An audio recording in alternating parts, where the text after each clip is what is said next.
G'day, Ben from Duck Playing Chicken here with another build series. This time we're back to the Gundam universe and sort of my favourite set of kits that Bandai have sort of come up with for the Gundam universe are these UC Hardgraph kits. So this is the M61A5 main battle tank, and this is by Bandai of course, and it's in 1/35th scale. This thing is massive. The box alone is about 45 centimeters long.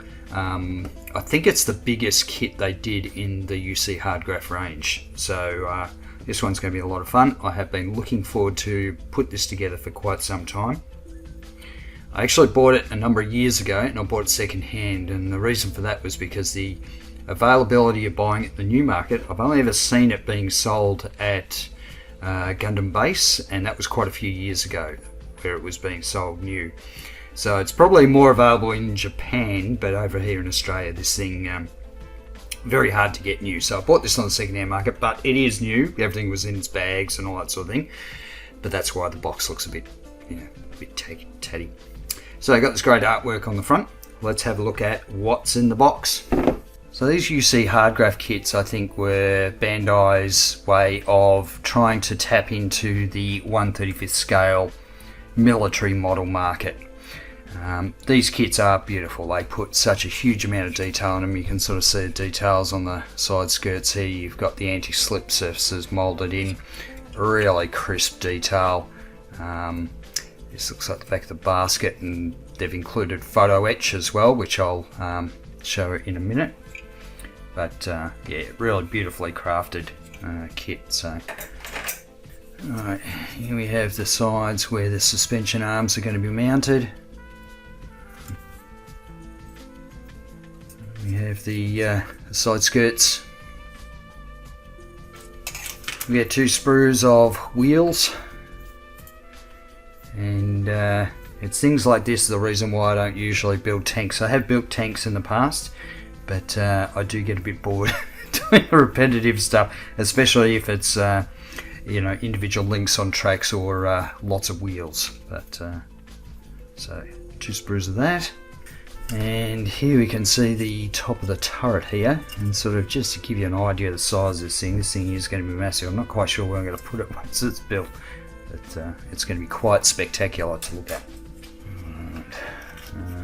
Actually, that was the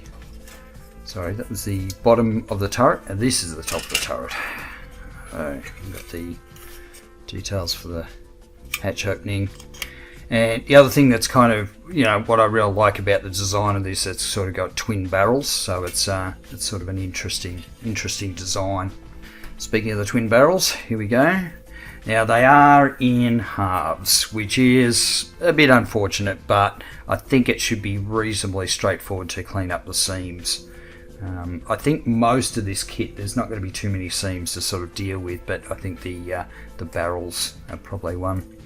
But I don't think they're going to be particularly difficult to clean up. And this looks like the bottom of the tub, even detail on the bottom. So if you were to put it in a diorama, bend it or something like that, there'd still be detail there.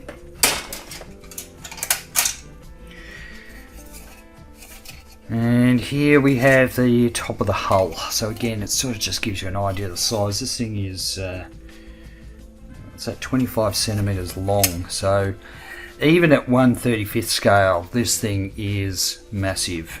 I might have to pull out one of my tanks that I built ages ago and put it next to this thing for size comparison. This looks like a bunch of odds and ends, some tools. I suspect this is the some back components. You get this grey sprue, and this has things like little pistols, sort of some ancillary things, machine gun, and we get the sprue for the 3 figures that are included in the kit. So you get a figure that sits on the back basket, figure in the turret, and the driver. So these look pretty typical of the other UC Hardgraph figures that I've come across. They're really highly detailed. They give you a bit of flexibility with the posing where you need it. You do get some clear parts which I am leaving in the plastic. This little bag of metal pins. I'm not actually sure, but I suspect they're actually for the tracks. The tracks come, they're rubber tracks. So these are going to be interesting to paint up. I think I'll be painting these probably with acrylics, and I'll be just doing a lot of sort of dry brushing work on them, I think. I'm not sure how that's going to go on the rubberized tracks. I'm not a fan of rubberized tracks, but they are a lot easier to install. And yeah, I think, so you can see there are holes here, and that's where the pins will go to join these up.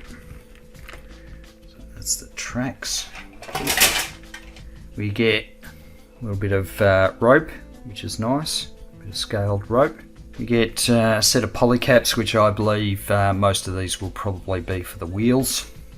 We get some photo etch, which is really nice. And this looks like predominantly photo etch for the rear basket, so that'll add a nice bit of detail. I'll have to check what these other little details are. And we get a limited set of decals. These are water slide decals, so there's not a lot there. I might have to delve into the stash and maybe pull out a couple of extra ones to throw on it. We'll see how we go. Then finally you get the instructions, and the instructions in these UC Hardgraph kits are definitely sort of aimed at the 1/35th military modeler, because they have these sort of full colour sections showing sort of the detail painting guide and, you know, the sort of weathering effects you could add to it. So really beautifully detailed. They have the colour call out. I'll probably be doing it in this desert sort of colour scheme, kind of like that. The instructions are, you know, as always with Bandai, they're pretty straightforward. You start off with the, you know, with the base, the suspension arms, the tub, the wheels, joining the tracks together. And then you've got the upper hull, the details that go onto the upper hull, more details, and then you've got the side skirts. They've got some information about working with photo etch, so I'll certainly be covering that when I get up to that part. And the turret, guns, rear basket, more details, guns, and the sort of final assembly. And then for the figures, they don't really show you the assembly. They just tell you which bit's which, and so you know where to sort of put them. But they'll fit pretty well together, and they sort of indicate which figure's which. So of course we've got the one in the turret, we've got the one on the rear basket, and the driver here. So they sort of clearly show where the figures need to be. And then they give you some pro modelling advice, and they're just talking about sort of pigments and stains that you can sort of put on the tank to make it look a bit more realistic. And then they give you sort of a colour variation, but I think I'll be going with this sort of colour scheme. I made a little bit of progress with the bottom of the hull, so you can see sort of down this side I've put in the suspension arms. But I wanted to talk a little bit about the rest of the assembly here. Basically you've got the bottom, the two sides, there's some parts that sort of hold it together. There's these little hook things that they're made up of two pieces, and then they just slot in like that. Now the back is kind of interesting. We've got this sort of door frame here, and I've actually glued that in place just because they've got these tiny little details here and here that have to glue in. But the way the door is sort of made, I suspect you could probably have a go at having it as a working door, an opening door. And the reason I suspect that is because you've actually got this little hinge bit here that it sort of slides into. So the hinge is sort of already there. All you'd need to do is cut sort of down the center here and maybe rig something up with the handle so that it was sort of a complete unit. But it's actually interesting that sort of, you know, I guess they've maybe thought about what people might want to do with the kit. Now, I'm not going to have the rear doors opening as a functional thing, and the reason for that is because, of course, there's no interior with this kit. So if you were a better modeler than I, you might give it a go of actually putting an interior in. There's this top bit here that sort of holds the door in place. Alright, so I'll take you through some more of the sort of assembly of it, and we'll move to the suspension arms. So the suspension arms has sort of got two parts to the instructions, and it's just because a lot of these pieces look very similar, but they're actually slightly different. So the first thing we're going to do is to put these little hydraulic pieces in, and they simply slot onto these slots here. And for this stage there's two of those.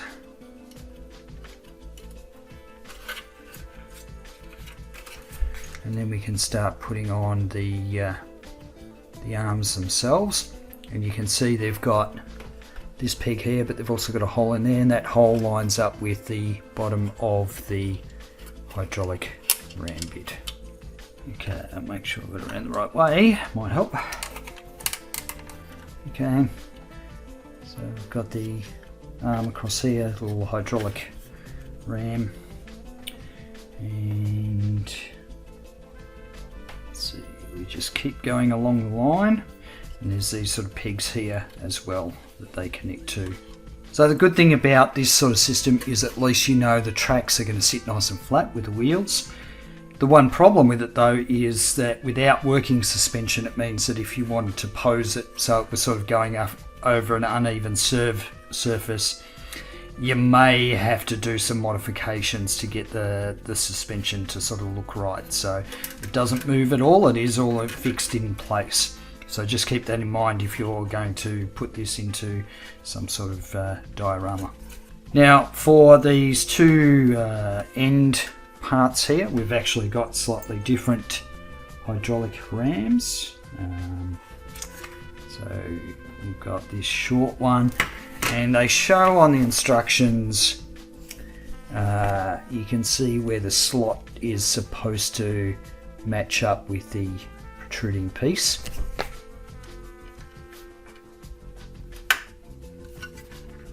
Put that into place, and then this one that goes on an angle, slits in there, and these two pieces are slightly different size, so I want to make sure I've got the right ones.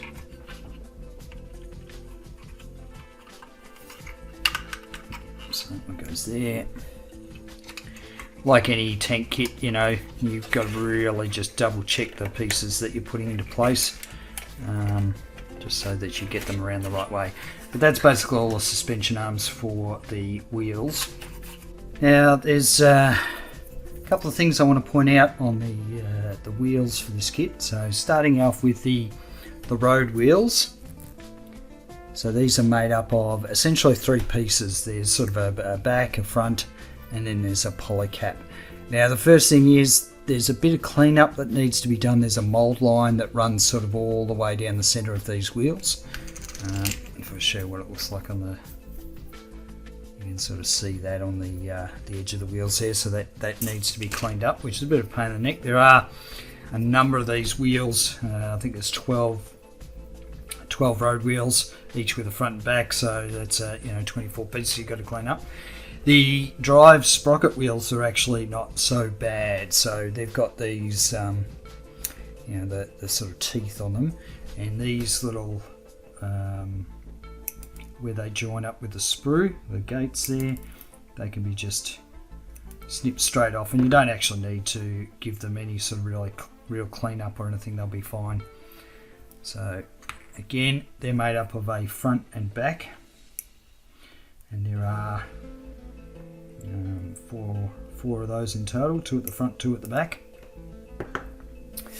Now what's interesting is this section here in the instructions. So they talk about that if you want the wheels to turn, you can cut off the little tabs on the polycap. So it's polycap A and B for the different wheels, and they actually say that if you want the wheels to turn, just cut the little tabs off. Now I've got to do that. I've actually already tested it. It doesn't make that much of a difference because the wheels still turn on the polycap anyway. They're just a bit stiffer if you don't cut these off. So I'm going to take these little tabs and just snip them off, and I'm not being particularly careful about it.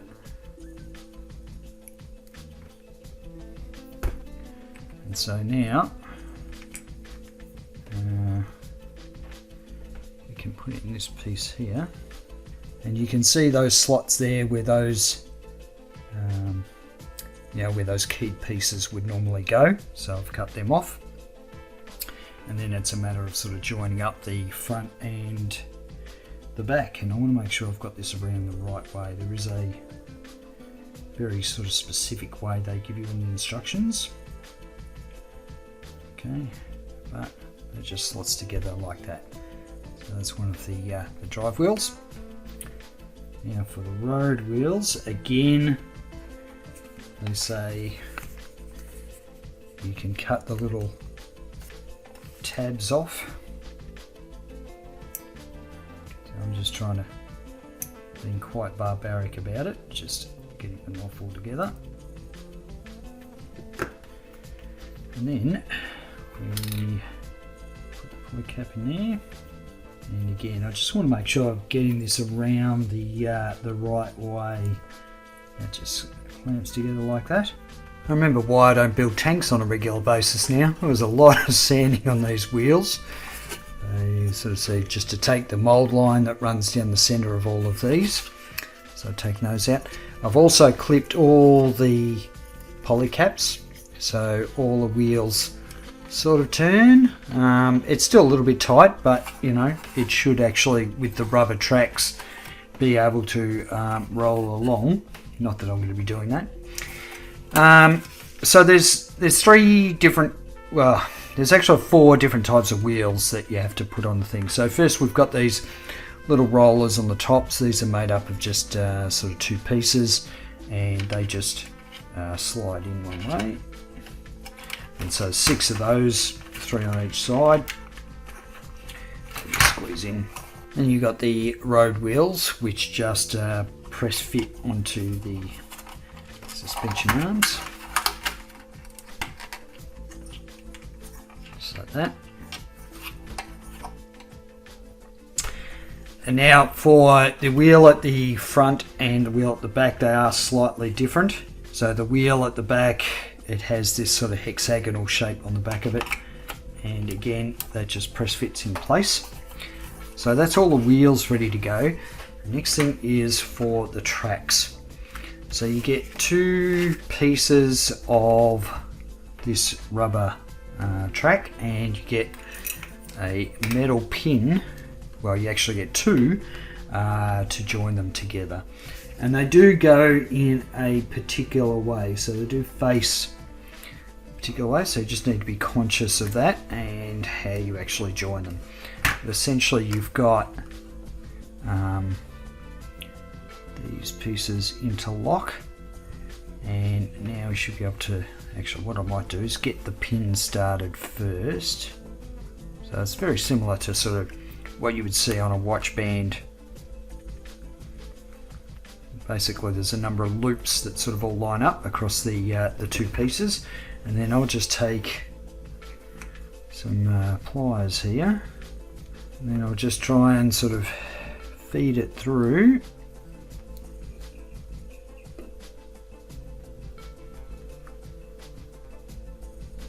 It is a little bit tight, but you just need to sort of wiggle it so you pick up all those loops. And you can push the pin into its final resting place.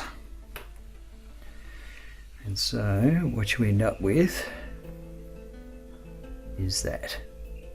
So you can see that metal pin there. Now exactly the same thing happens at the top as well. I'm not going to do that though until I've sort of painted it. Now as far as the instructions go for putting the track on, they actually recommend that you have it all as sort of one joined up piece. They talk about removing the front and the back wheels, and they sort of show you graphics here what the back looks like, so you sort of know what the difference between them is. But the track, they sort of show that it runs a particular way. So this is what from the top. You need to make sure that the track runs that way. So what I'm going to do is just quickly sort of show what it looks like with the track on.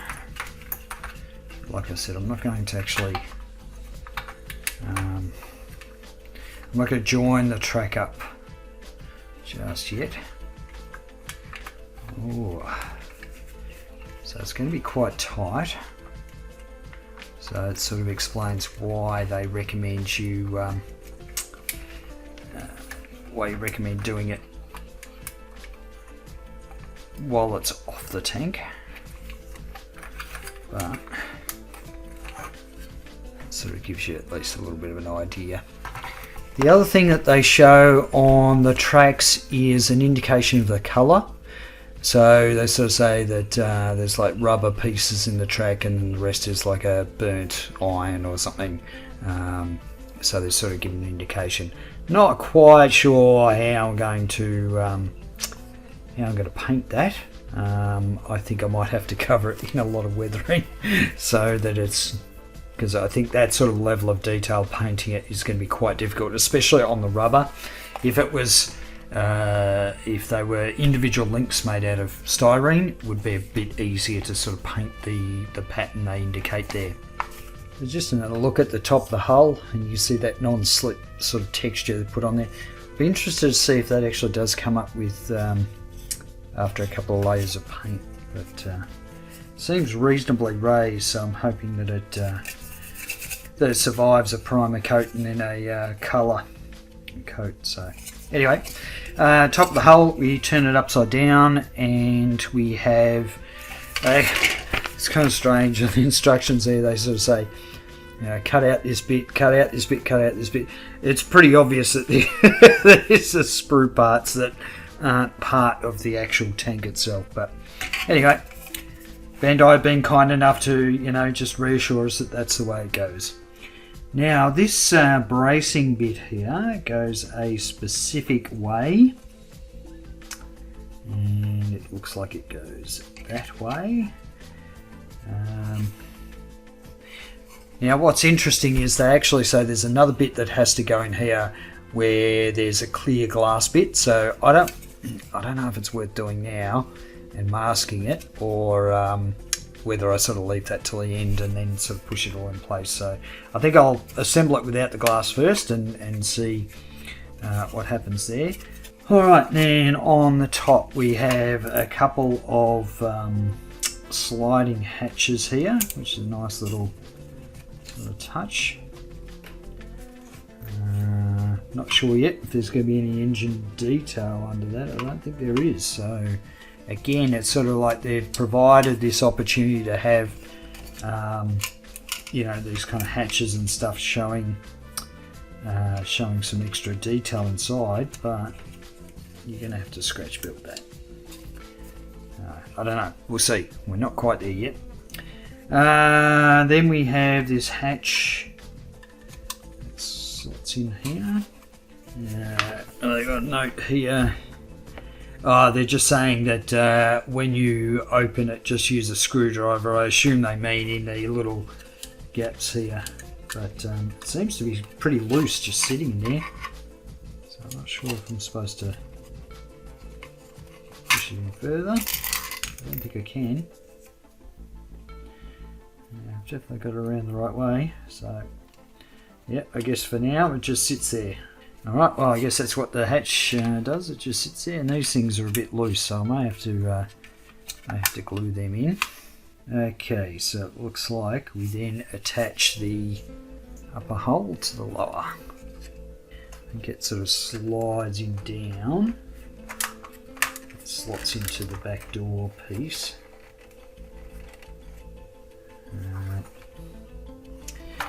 Now they call out here just to watch out for these little pieces here. So I guess there's a potential that they will somehow break or get caught up somewhere. Flats are coming out all over the place. Alright, so it looks like it's just gently press it down into place. Seems to be going down alright.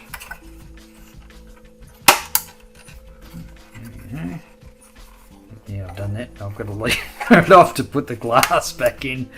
It's going to be fun and games. Alright, well, the top seems to sit on there okay. I mean, obviously you want to do that after you've put the tracks on. I reckon it might be a bit tricky getting the tracks on. I guess you could sort of feed them through and then join them up. Again, that's something I'm going to sort of have to think about a bit. But it all seems to fit okay. And yeah, it just looks like these sliding hatches at the back. They sort of go, you know, they reveal the empty void. But if you wanted to sort of scratch build, you know, an engine or something, I don't know for what other purpose they would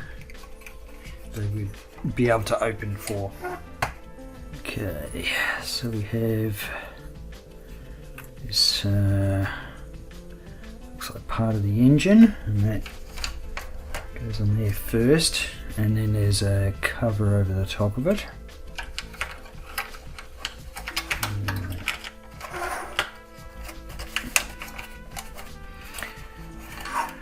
It's almost like, why would you bother? You're not going to see any of it. I guess if you wanted to display it with the panel raised or something like that, you could. Now for the headlights, you can see that there's two sort of cavities in there, and there are clear parts that go in there, but I'm not going to worry about that just yet. What I am going to do is glue this line in place. Let's see if it pressure fits. If it pressure fits, we won't need to glue it. Actually, that looks alright.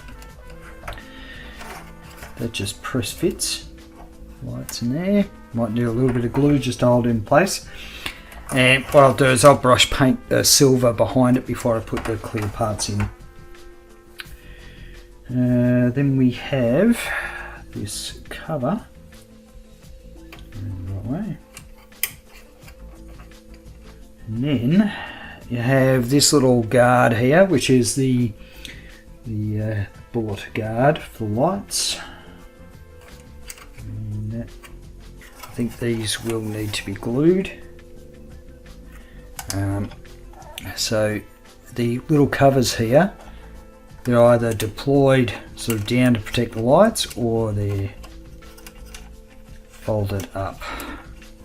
I think I'm actually going to glue that in place. I think I'm going to have them glued up in place, because they are not going to last particularly long there, so I'll give that a quick dab of glue. Just. Okay, so on the next one we have a series of what looks like little braces. We've got one that sits like that. I'll look at it. And again, I suspect that will need to be glued. Let's get that in there.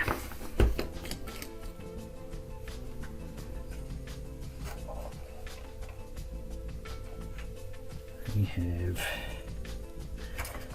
these ones which mount to the side of the turret.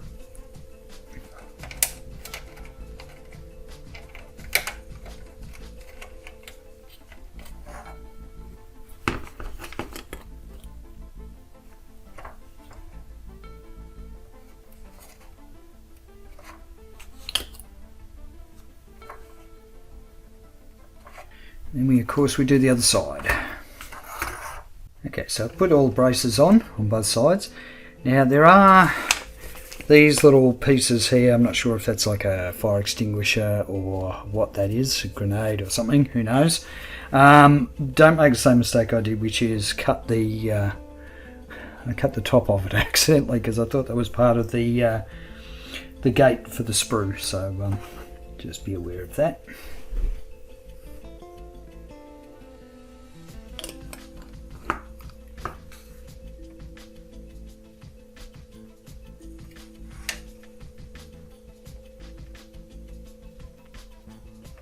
So this tank has quite a few sort of little details all over the hull, but not as many as what I've seen on some tank models. So enough detail there for it to be interesting, but not too much to be frustrating. And this piece here, it's two pieces together. It just bolts onto the back here. And of course we've got one for the other side as well. Snaps into place. And it's got a pretty mean looking rear end on it now. And we have these attachment points here, these hooks or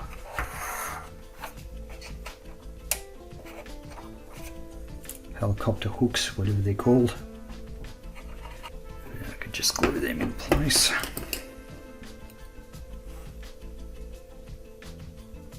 Okay, now we have some tools. So I think rather than trying to paint these separately and stick them on, I think I'll stick them on first and then paint them by hand. I think with the amount of weathering this thing's going to get, it's not going to be so much of an issue. Thankfully, there's some nice locating pegs and recesses.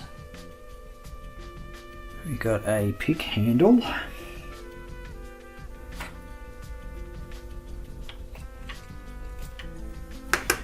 we go. A little dab of glue to hold it in place. And we've got the shovel.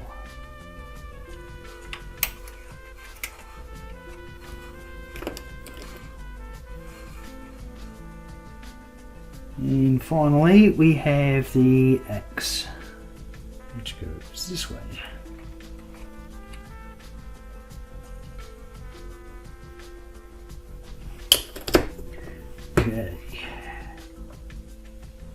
Okay, all the tools done. Onto the side skirts. Okay, with the skirts you've sort of got these two main pieces and then a few details to attach. So I'm going to attach this piece first.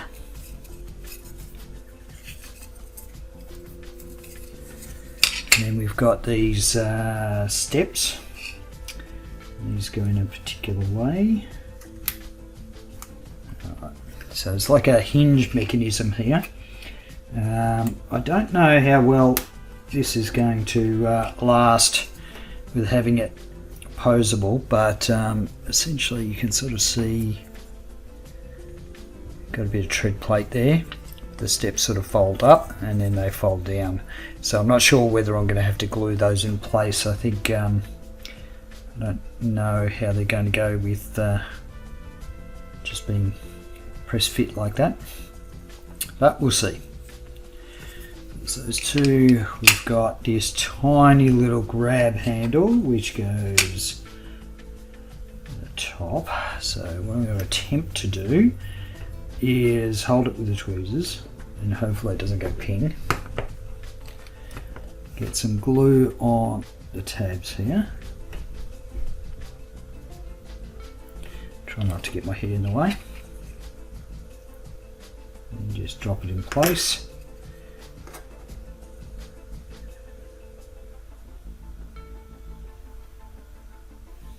Then we have a step that goes in here. So let's put a little bit of glue in these holes.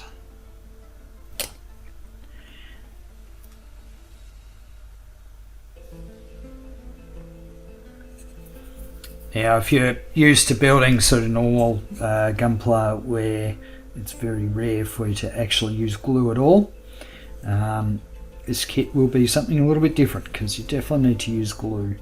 Not on all of it, but on a lot of certainly these little details. They won't just press fit and stay in place. Alright, and then finally we've got this little piece at the front, and they actually specify in the instructions. We've got slightly different, so this one goes towards the what's that, towards the rear. Yeah, towards the rear of the tank.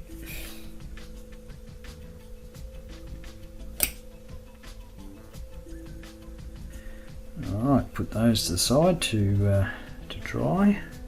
For the front parts of the skirts, there's sort of only this large piece here. We've got the frame that goes around the lights. So this just fits in there. I think I might put a bit of glue. And then we have a tiny little piece that sort of goes in, there's a little indent right up there, and it's this little eyelet that goes in there. And it goes a particular way. So I'll get some glue on there first.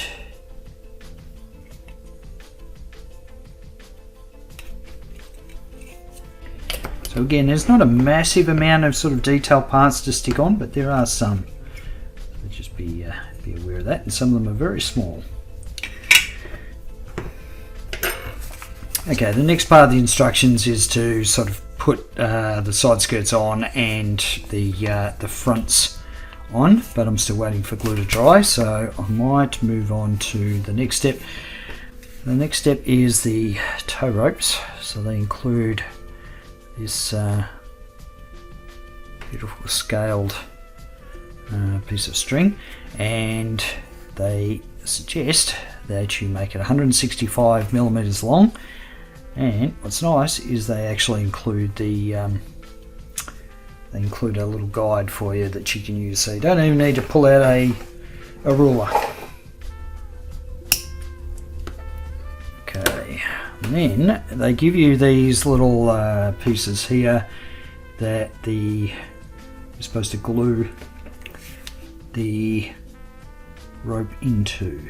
Okay, for attaching the string to the little hooks, I'm going to use some super glue because I don't think the plastic cement's going to hold this stuff in place, so I'm going to use some black super glue so I can sort of see what I'm doing, and it's probably going to work a bit better on camera.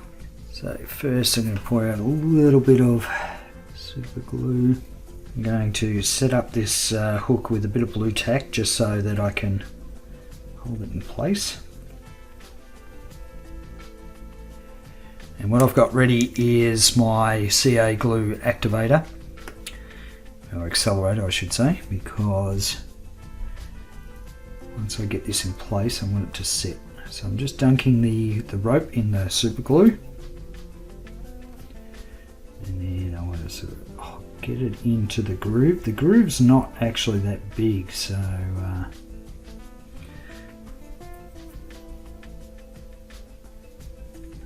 once it's in place, put just a drop of activator on there.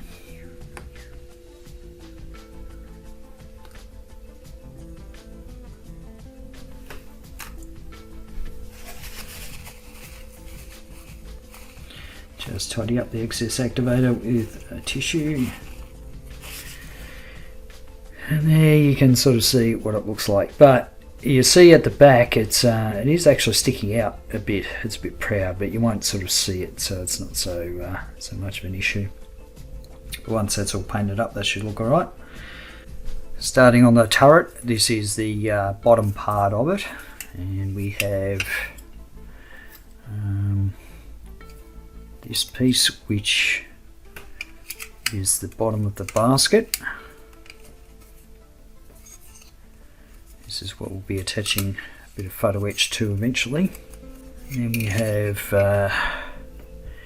these pieces which are going to hold the guns in place. We have a couple of polycaps.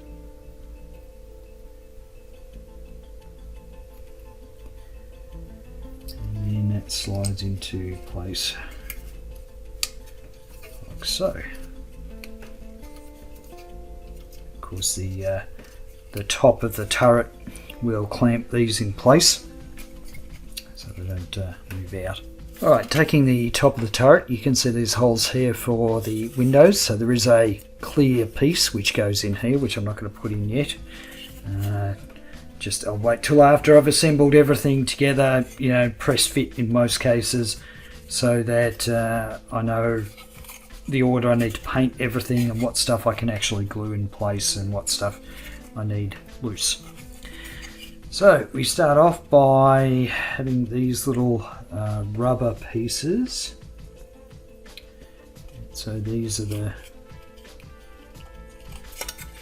flaps that sort of sit, where the gun barrels come out. Okay, so we've got that. We have bottom of the turret, and there is a seat.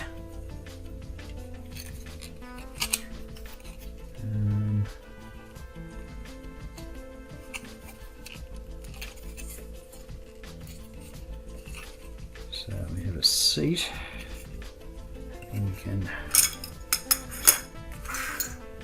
throw all this together.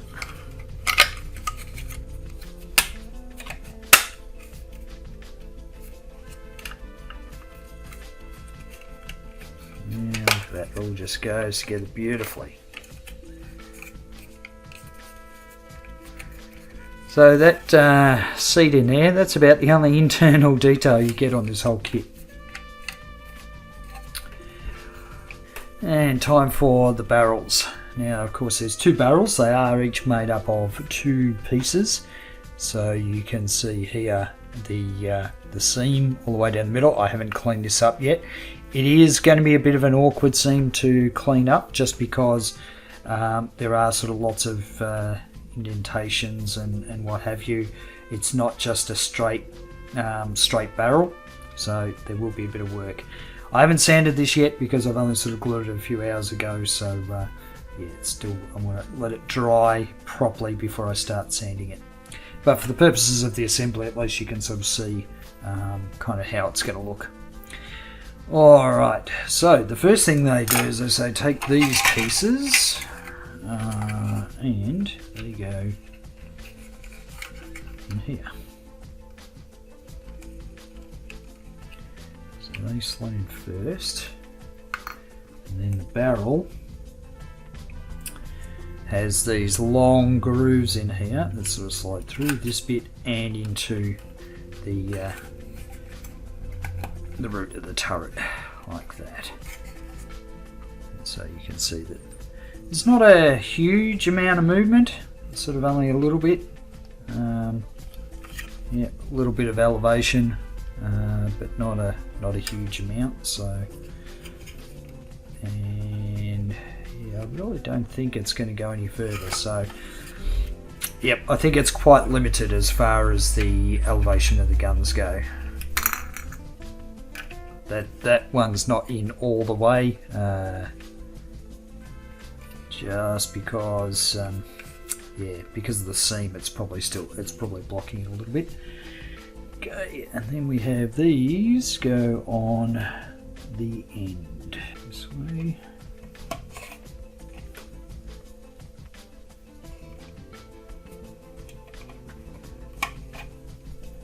So still working on the turret, and I've done a little bit of work off camera, just to show that we've got some photo etch in on the basket, on the walls there, and also on the floor. It's very fine photo etch, but definitely makes a difference. Gives it that extra bit of realism. So I'll just take you through the main pieces for doing this other half of the basket. We have this side piece that sort of fits in there, and then there's like the back part that goes on like so, and then there's several bits of photo etch to make up the mesh pattern on these side bits and the floor. So I'll take you through how I do photo etch. Now, just a bit of a disclaimer here, I am by no means an expert at photo etch. In fact, I find it really quite fiddly. It is worth doing if you've got it in a kit, but it is very fiddly. So I'm definitely not the best at it, but at least you can see how I've sort of gone about it, and you know, maybe you might pick up some hints along the way. So what I'm going to do is I'm going to start with the longest section of this side wall here, and when I'm cutting out photo etch, I always like to have it on a really hard flat surface. So I just use a tile, but you can use, you know, like a cutting like a glass cutting board or something like that, just something that's very flat and hard. And the reason for that is because you don't want the photo etch to bend as you're cutting it.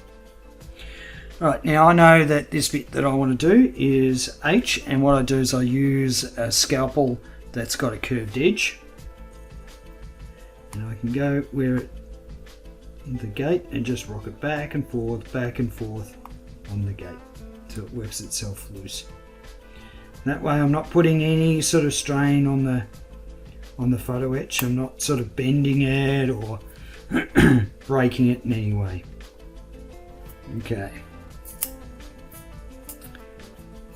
And when you're storing your photo etch, make sure you keep it flat so it doesn't crease. The other thing that I've done with this photo etch before cutting it out is I've actually primed it with SMS etch primer. So that way I know when I paint it that the paint's going to stick because it's primed. So normally it's a little bit shinier than this, but the etch primer sort of dulls it back a bit. Okay, so we have this wee bit of photo etch here, and the next thing is to file off all the nubs that are left behind, and for that I use a pair of these Tamiya bending pliers. So they're designed specifically for photo etch, and look, you don't have to get one of these if you're doing, you know, just a little bit of photo etch, but if you're planning on doing quite a bit of it in the future, I recommend getting one. Now the great thing about these is that they have a flat edge that they join along, which means that I can temporarily clamp this in place along the edge and hold it tight, and then I'm going to use a diamond file and I'm going to gently file off these nubs. And it doesn't take much. Okay, so cleaned up all those little nubs on it, and now we're ready to put it into place. I'm just going to gently drop it in, and it's actually keyed. There's a couple of sort of little bits of plastic that where it sort of indicates where it should sit, which is helpful. Okay, so I have the photo etch sort of dropped in place, and then what I'll do is I'll use a bit of medium super glue or CA glue. Your normal sort of styrene cement that you use with plastic kits won't work. It just won't hold the metal to the plastic, so you have to use super glue. So I'll get a little bit of that, and I'll use a bit of accelerator. So I use the Bob Smith Industries Instaset, and what I've done is I've just put a little bit of it into a dropper bottle so it's a bit easier to sort of manage. Okay, so just making sure that the piece is in place where I want it, and then I'll get a little bit of super glue on a toothpick, just dabs at key points. Don't need a lot of super glue for it to stick properly. And then I'm going to kind of hold it down a little bit.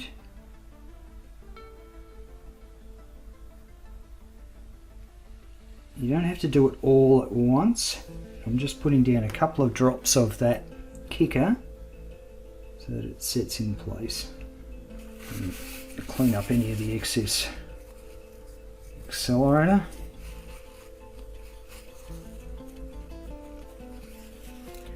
And then just rinse and repeat.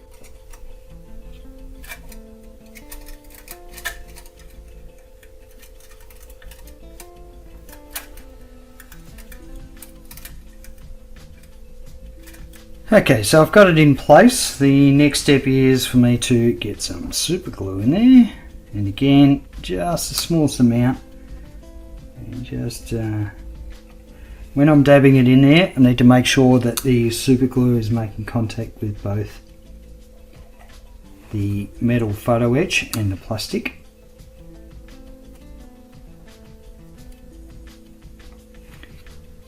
Just putting a few dabs down.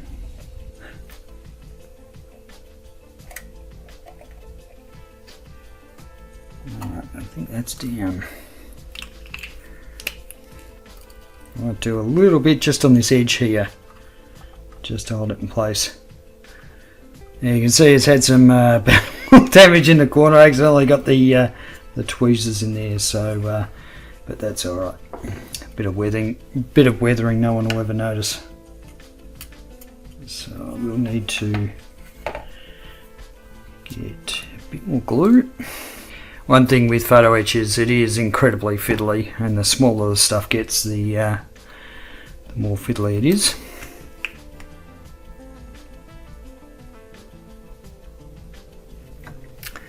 And then I'll go in with a cotton bud and just mop up a bit of the extra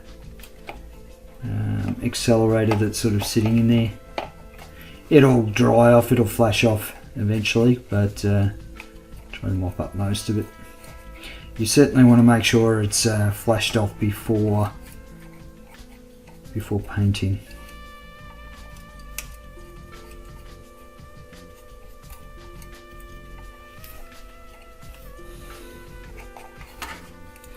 Now you've got sort of an idea of what it looks like with the mesh floor and also the side walls.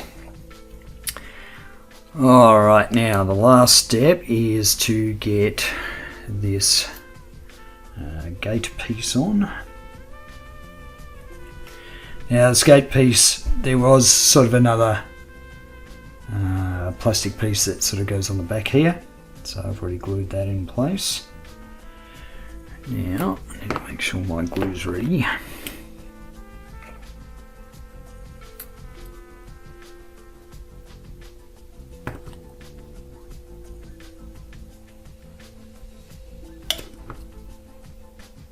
After a pretty major struggle, I finally got this side on, but not without some casualties. So I don't know if you could see that on the end there, but the mesh has been split. Now it's not a major disaster because I could pass it off just a bit of wear and tear on the tank. It's not like it's a major issue, but I did sort of struggle a bit just getting everything into place. It is quite fiddly to get everything lined up properly. So moving on to the next steps, there's we have to join up the basically this sort of pipe here to this here. Now there's two bits that they give you, and if you're like me and you sort of cut off your pieces before you clean all your pieces up ready for assembly, they are slightly different. There's one that's got a sort of a bit of a divot in it, and it goes on this side. So let's get that one sorted first.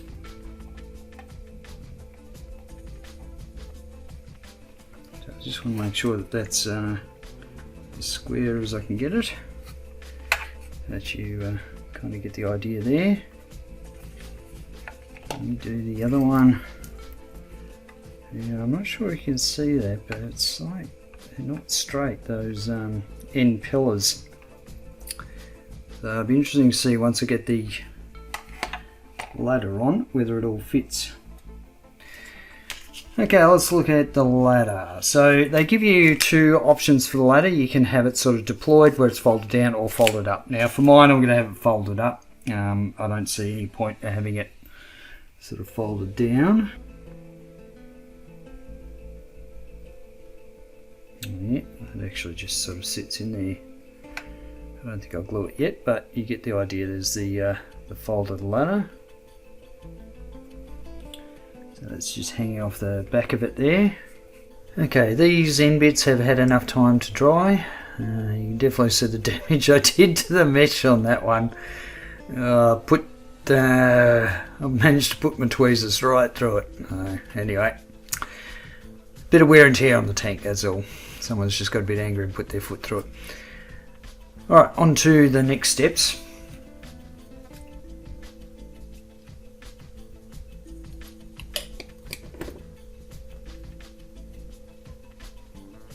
Now the next step is to put on this front glass bit. So we have this and a clear piece, and the clear piece has to go a particular way. So it goes in like that.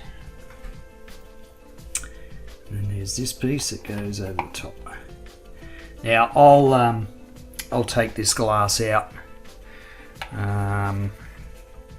before I paint it. You can't really see it, but yeah, I think it's going to be easier just to take the clear bits out, do the top coat or the main colour of the tank, and then I can put the glass back in and just sort of paint around it for the weathering and what have you.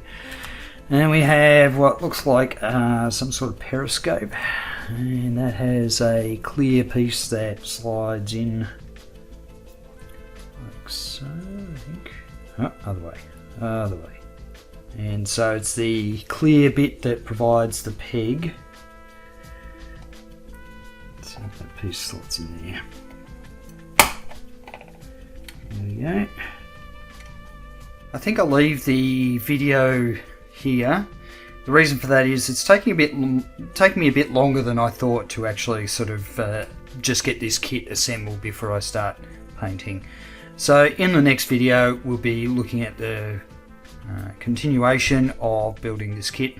So we'll have the figures, there's some photo etch to be done, so you know, I hope to have it all built in the next episode ready for painting. So till next video, I'll catch you later.